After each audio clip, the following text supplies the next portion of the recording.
Now that the Snyder Cut is here, I think it's time to see how well it holds up against its competition. Since it's a 4-year-old movie, as it was supposed to come out in 2017, I felt the best movie to compare it with would be the first Avengers. I hadn't watched the first Avengers movie since 2016, I believe, so I was worried whether or not that movie was going to hold up by today's standard. I rewatched it just a day ago, before I wrote my script for this video. As expected, the movie has its issues, but there are also areas where it shines more now than it did back then, at least for me. I'll share what I like and dislike during my revisit throughout this comparison. Having said that, let the battle begin.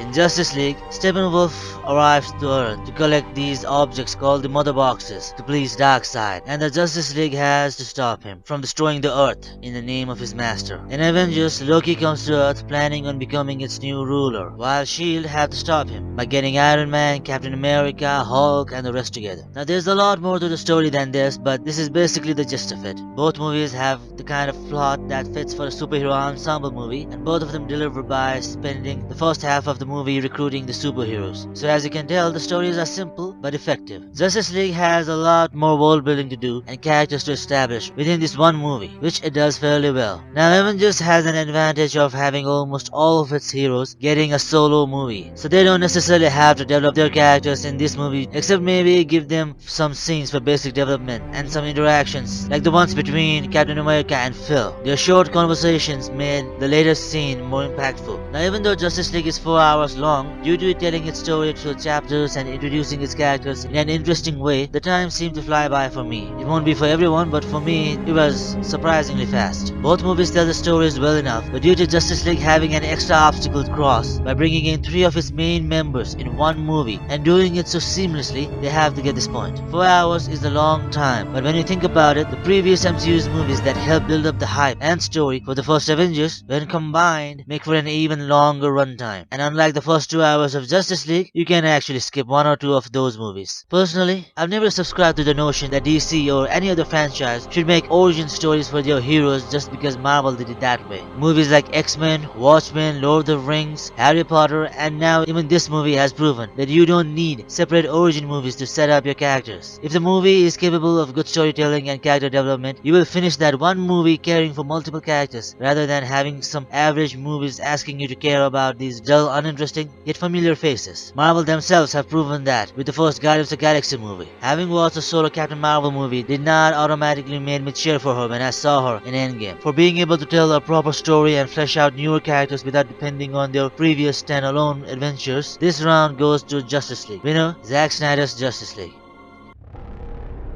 Despite being ensemble movies, both the filmmakers of these movies have made it clear who the main one is. Cyborg, being the heart of the story, is clearly the main one in Justice League. And according to Josh Whedon, the main character in Avengers is Captain America. Both are well acted and have strong, consistent personalities throughout the movie. Captain America obviously got more screen time in the Avengers than others like Thor and Hulk. I personally liked the flashbacks we got of him during his hibernation period. And from the very early on, we could just tell that he is struggling to fit in, especially with Iron Man giving him such a hard time. Having said all that, there can only be one winner here, and that is Cyborg. For a character who was only ever mentioned in BVS, he was probably introduced in this movie. He got a full character arc that was extremely satisfying to watch. The effects on him can look a little fake at times, but seeing how his competition looks like he's wearing a costume for Comic-Con, it doesn't bother me much. Not only was Cyborg the heart, but he was also the soul of the movie. He was relatable, engaging, and to a certain degree, even inspiring throughout the movie. Dare I say, I liked his character more in this ensemble than several superheroes in their own solo movies. This is an easy point for Justice League. Winner, Zack Snyder's Justice League.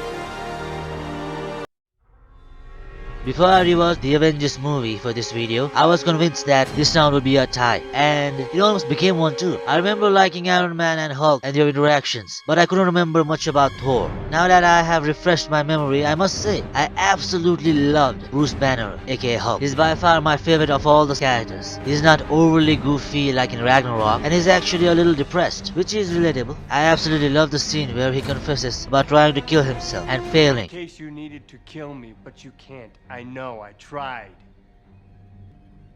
I got low. I didn't see an end, so I put a bullet in my mouth and the other guy spit it out. and Mark Ruffalo seriously delivered. It's a shame we haven't gotten a standalone Hulk movie with Ruffalo. The other character I enjoyed more than I remembered was Hawkeye. He's basically a villain for the first half as Loki is controlling him, and personally, I thought he was a better villain than half of the villains in comic book movies these days.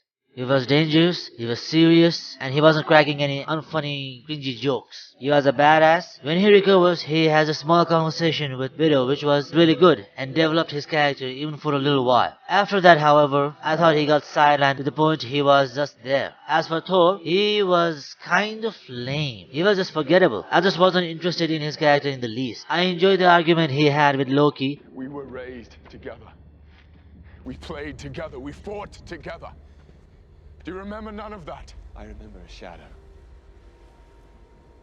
Living in the shade of your greatness. I remember you tossing me into an abyss. I who was and should be king. But other than that one scene, he was just boring. Now we get to the face of the Avengers, Iron Man. I remember loving this character back then. But does he still hold up in this movie after all these years? He absolutely does not. He's a dick for the most part. I honestly wanted anyone, to punch him in his mouth during the first half of the movie. He seriously comes across as a jerk. He's cocky as hell, has a massive ego, and the most annoying thing about him is the way he keeps casually taunting everyone around him, especially Captain America, who clearly doesn't like it, yet he keeps it up. You can just tell they're not going along, all because Iron Man can't help his attitude and can't stop disrespecting the ones who tell him to stop. To quote Seth Rogen from the movie Jobs, "It's not binary. You can be decent and gifted at the same time." I had a similar problem with Aquaman in the old Justice League movie. He was also being a dick in that movie for no reason. I get that the personalities have to clash sometimes to create conflict, but it just forced such moments felt unnatural and made the character unlikable. And this is coming from a guy who considers the first Iron Man as the best standalone MCU movie. You heard that right, Winter Soldier. I know Iron Man's character is one of those billionaire playboy personalities that he's supposed to be a little cocky, but in this movie it felt like they just didn't know when to stop. At one point he's poking Bruce Banner. That's not being a jerk anymore, that's being a dumbass. When Captain America tells him to stop risking everyone's life, again, he insults him. Now yes, they do come around and by the end, he ends up saving everyone almost single-handedly. But I felt like they still could have done it without making him look like such an immature clown. Even if he was doing this on purpose to hide his true intentions, it did not work for me. If it worked for you, good for you. But I did not like Iron Man in this movie. Now on the other side, we have Batman, whose character is continued from Dawn of Justice and is trying to redeem himself for being a psychopath in that movie. And by the end of the movie, he's more hopeful and optimistic. Be here, Alfred, I know it. What makes you so sure? Faith, Alfred. Faith. As for the other founding member, Wonder Woman, she was okay. Now she is a much bigger badass here than she was in Wonder Woman 84, which is a good sign, but it isn't really that high of a bar to begin with. Wonder Woman 84 has made Wonder Woman seriously uninspiring to me, and while she was better here than in that movie, I'm still not even remotely interested in her character. The 84 movie ruined her character that bad for me. Next up we have Aquaman, and he is my second least favorite of the Justice League members, right under Wonder Woman. I don't feel anything for him. I enjoy his character when he's on screen, but I don't miss him when he's not. He's just a character who's there. He's like the Thor of the Justice League. He's not as boring, but not that exciting either. I don't know why, but I just don't feel invested in his character. Even in his own movie, I felt nothing. I just saw that movie for the visuals and the action. Now, I don't think he's a bad character in any way, but he's certainly not an interesting one either, at least for me. Now, next up, we have The Flash, and he was great. He was one of my favorite parts of the movie. He wasn't as awkward here as he was in Justice League, and neither was he cracking bad jokes anymore. From his humor, which was actually funny here, to his backstory, and especially his powers, they were a delight to watch. He almost stole the show for me at the end. Both movies have great supporting characters that help save the world, and while I didn't like all of them, I still enjoyed their interactions, whether they were fighting or just sharing a moment. On one hand, while I definitely prefer them bonding through the mature, slow conversations in Justice League, I also like the fact that despite some unnecessary petty squabbles that only exist so that the movie can have some more manufactured conflict, they get together to fight alongside each other at the end, rather than with each other, in the Avengers. This one is a close one, but having said that, I can't leave one of the major players from Justice League. As a wild card, add a CGI mustacheless Superman at the end as a tiebreaker, and Justice League beats the Avengers. Winner, Justice League. Here we have our main villains and their armies. Steppenwolf has parademons and Loki has Chitauri. Before we get to the main baddies, let's talk about their armies first. And let's just get this out of the way. Chitauri sucks. They're in the movie for a big CGI battle at the end, just like Parademons, but unlike them, they are unable to even fight anymore once their mothership is destroyed. Also, for aliens with flying ships, somehow they don't even get to travel outside the city by the time they're killed. They don't really cause much noticeable damage, and when they are killed, it was such a disappointingly quick defeat. In contrast, the Parademons are much scarier and effective. They kidnap Cyborg's dad, along with the whole crew, they track the mother boxes, and one of them even injures the Flash, like a sniper. The Parademons are much harder to kill and are physically strong enough to become an actual threat. There's a scene where a single Parademon is tossing Batman around. No wonder he had to use gun for the climax. Also, in this scene, Captain America gets hit directly in the stomach and gets up literally seconds later. And this army is supposed to fight Hulk. As for the main villains, we have the God of Mischief, Loki, against the mighty Steppenwolf. Both villains have their own reasons for causing chaos. In this version of Justice League, Steppenwolf is given a backstory and has more motivation. Loki also has his own reasons, however, both of their motivations, while good, are not great, and nothing special really. One is a simple plot for power, other is someone trying to redeem his image. Now I understand that there are many people who want their villains to be sympathetic and the good guys of their own stories. But in all honesty, while I do enjoy that a lot myself, I'm not necessarily looking for that in my villains. I don't mind if the movie tries to humanize the villains. Like I said, I like when they do that. But to me, it's not really any requirement for a great villain. Some of my favorite villains like T-1000 from Judgment Day, Agent Smith from The Matrix, Anton Chigurh from No Country for Old Men, Joker from The Dark Knight, Hans Landa from Inglourious Bastards, and many, many more, aren't exactly known for being sympathetic, and some are not even that complex. But the trait that all of them share, other than great acting, is that they are cold, scary, unhinged, and most of all, an active threat. Throughout the movie, they don't take a break from their goals. They are constantly working on it. They have a clear goal in mind and a reason to pursue that goal. You don't need to relate with that reason, but you have to understand that they are going to pursue that goal beyond anything else. And when you try to stop them, they fight back. They're not always stronger than the hero, yet they're also not afraid of the challenges, and are more than willing to risk their own life to achieve their goals. They may get injured, but they will return. That's what I personally want from my villains. Again, I welcome the complex nature of the villains and their characters, but that will always be my secondary concern. A character like Anton Chigurh is just a hitman. We don't have a backstory for him. He's a human. He can be killed. He can be injured. But despite all that, he's terrifying. I don't need my villain to be a complex, sympathetic character. If he is, it's like a bonus. But if the villain poses absolutely no threat whatsoever and only has some motivations and a tragic backstory, I don't care. I want my villains to be great villains before they become great characters. You may disagree with me on that, and it's fine, but that's how I like my villains. And neither of these villains were able to do that for me, at least to the degree I wanted. Loki has great acting behind him by Tom Hiddleston, but other than that, he wasn't what I'd call a great threat either. He tries to rule the earth using a disposable army that the Avengers, even the ones without any powers, are able to kill, while talking with each other so casually. That doesn't really strike me as a threat. Now I'm not saying that Steppenwolf was a great villain either. He was a decent villain and was only able to make a good impression on me because his previous mother-obsessed version was what I mostly compared him with. I'm not saying that both of these villains suck either, but they're not exactly what I'd call great. Loki barely represented any threat. He is tricked by Hawkeye.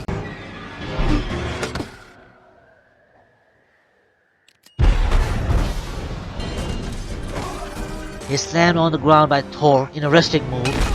He's blasted by Iron Man and rubs salt in the wound. Hulk beats the living crap out of him.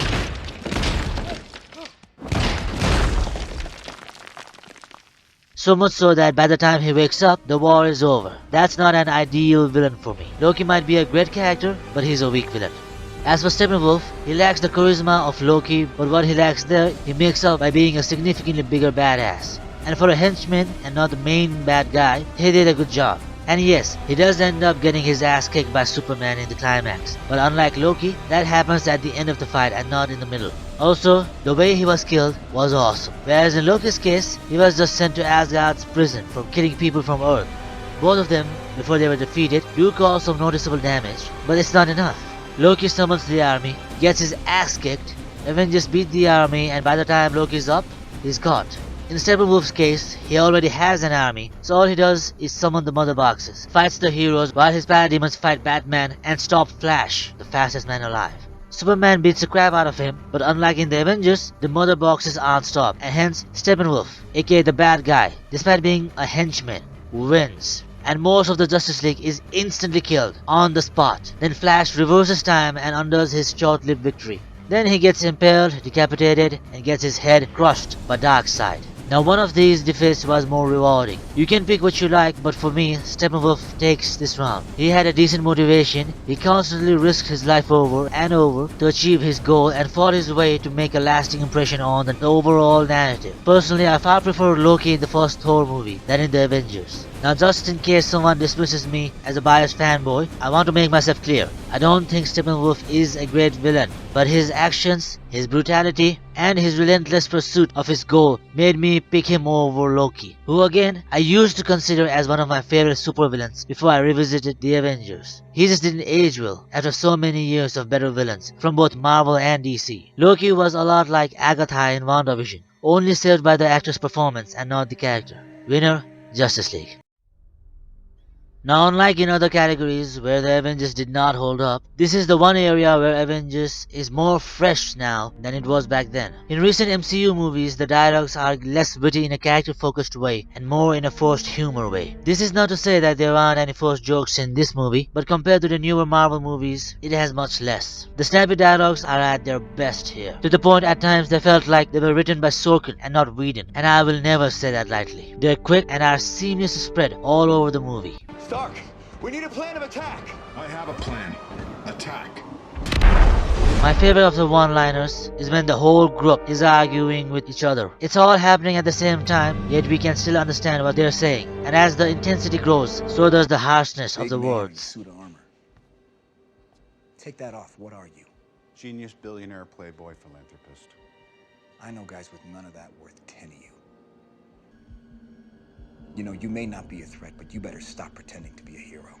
A hero? Like you? You're a laboratory experiment, Rogers. Everything special about you came out of a bottle.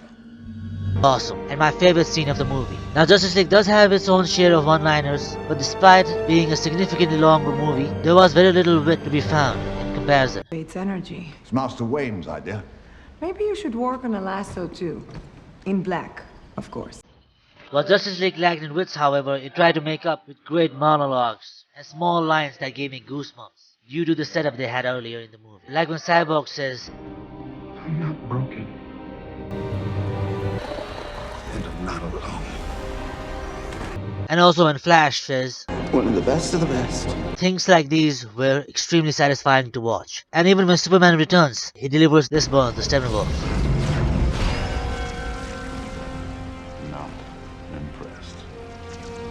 However, while Justice League has the quality, Like, why you sent a boy wonder? To do a man's job. it does not have the quantity that the Avengers does. Also, Justice League had a lot more exposition than the Avengers. A little too much at times. Now in Justice League Defense, there is a lot more world building going on in the movie in comparison, and they did find a way to make some exposition scenes interesting with analogies. Burn down a house, the particles still exist.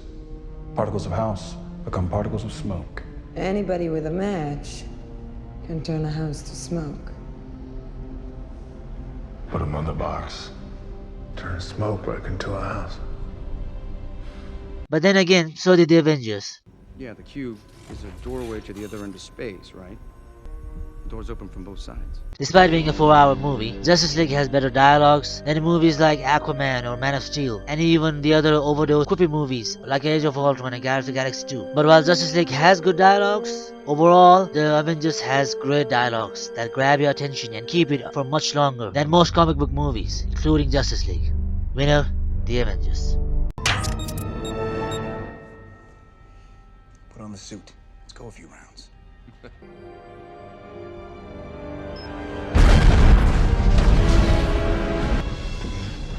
Put on the suit. Yep. Now the score for both these movies is pretty damn good. The now classic Avengers theme is so memorable and recognizable that it can be used as gym music for pumping up the energy levels. Other than that obvious one, there were also some others that were in between that made the scenes more impactful. Not all of them were memorable, but they were still seamless. I personally love the classic piece that plays when Loki enters the museum and takes the people hostage. That entrance felt kinda poetic and artistic.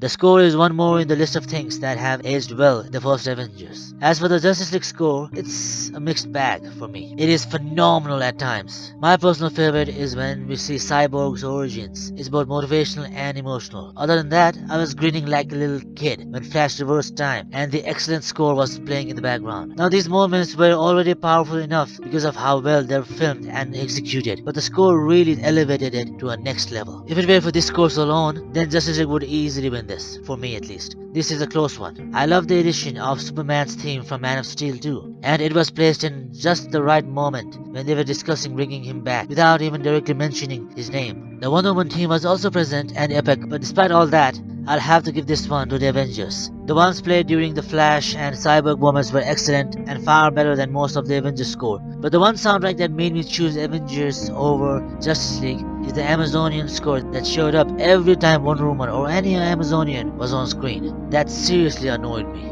As much as I love the other soundtracks, I did not like that one. It felt off and at times even annoying. But overall, the score for both movies is mostly great. Avengers win this one for not having any irritating ones like the Amazonian theme. Also, it's pretty hard to beat the classic Avengers theme, as it's extremely recognizable and iconic at this point, that even the later movies use it. Winner, the Avengers.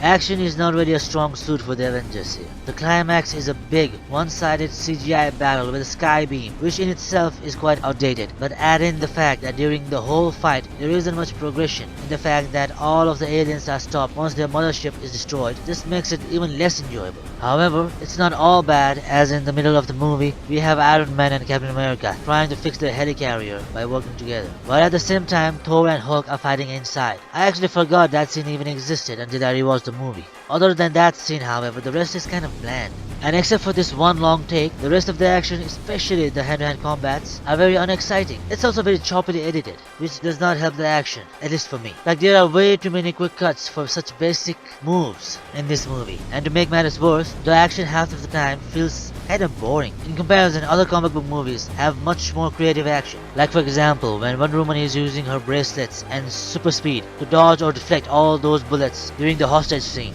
Or in other movies as well, in Infinity War, when Spider-Man is attacking Thanos using Doctor Strange's portals.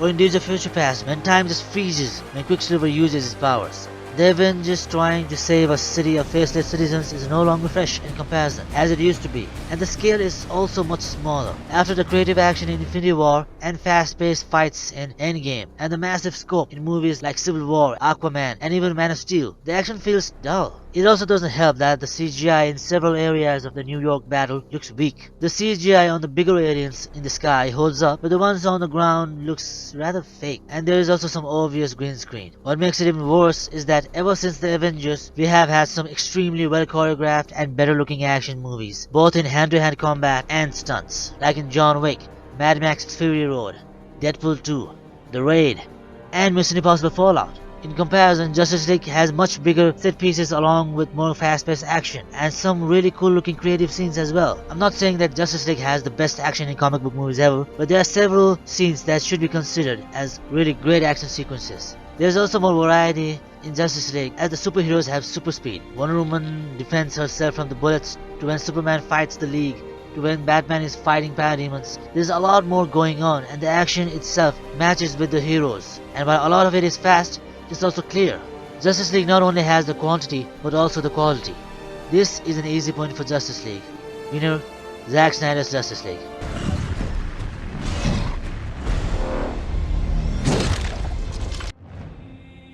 Now this one is by far the easiest of the ones to decide. Zack Snyder is a visual storyteller, and his vision for the movie, while has less color, it more than makes up with great tracking shots, striking imagery that can be screenshot and framed, and gorgeously detailed backgrounds. In comparison, Avengers barely has their lighting figured. The Avengers looks good for the first half, especially when Captain America meets Fury, but the rest of the scenes, like the ones that take place in the helicarrier, are struggling with color and contrast. It feels like they forgot the fact that there are shadows where there is light. Even when they're on a screen talking together, like here, the color from the screen is supposed to reflect on and bounce off them. These little details matter, and when they're not there, it just looks cheap and fake. It feels like they turned on all the white lights with no variety of color and began filming, which results in it looking like a TV show rather than a blockbuster. Even the Power Rangers movie doesn't look that flat. Now it's not all bad, but most of the time the visuals are pretty basic and lifeless. They don't help project out the colors, which they should, as it helps build up the movie's environment, whether it's warm or cold. The color palette helps project that feeling. Hell, Watchmen came out 3 years before the Avengers, yet looks infinitely better. Even in the MCU itself, movies like Iron Man have better visuals and a better understanding of color and contrast, despite coming before the Avengers. In comparison, Justice League has way better visuals all the way.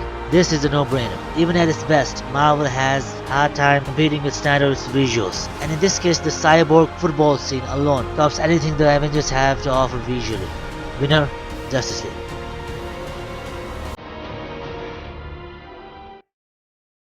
The Avengers is only 2 hours 22 minutes, whereas Justice League is 4 hours long. And even though time flies by for me in that movie, it doesn't fly as fast and as smoothly as in the Avengers. Avengers has a lot more humor, far less exposition, and enough witty lines to let you not know of the time passing. Justice League, however, is a beast of a movie. And while it's nowhere near as campy, it's still much longer than it should have been. It'll be fun to rewatch for some, but also a chore for others.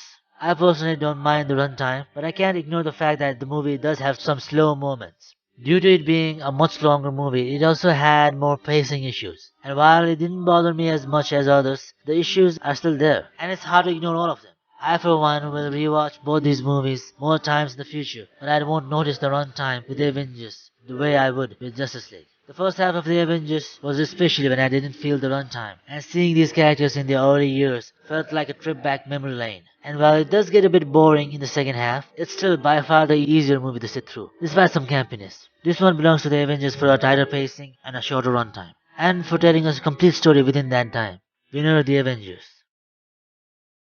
I enjoyed both of these movies in their own way. Neither one of these two is perfect, but it's fine. They're fun. It's best the way it is. The first time I watched Avengers, I had a ton of fun with the bigger scenes and an okay time with the smaller ones. During my revisit, however, it was the smaller, dialogue-driven, slower scenes that I enjoyed more. Even though we know where these characters end up, it's still fun to see where it all began. The action and visuals may not hold up that well, and the movie is a lot campier than I remember, but the early interactions of these characters and watching them get together was a delightful experience. I really enjoyed the Avengers movie, and while it's not the winner here, it's still a good movie. It may not have aged well all the way, but it doesn't matter. It's a legend of a movie in its own right.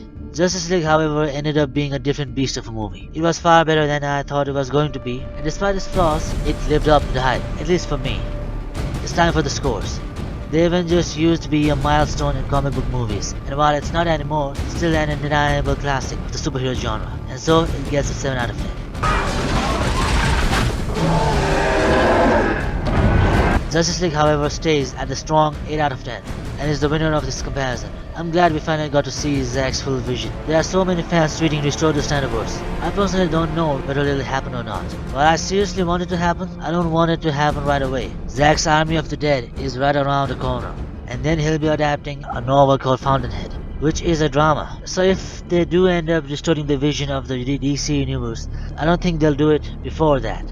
Anyway, these are just my opinions, and you don't have to agree with me. You can have your own opinions, and I may also have missed some details here and there. So let me know your thoughts in the comment section below, and also subscribe for more videos. It may take me a few weeks for each video, but hopefully I'll be able to make it worth the wait. Thank you and stay healthy.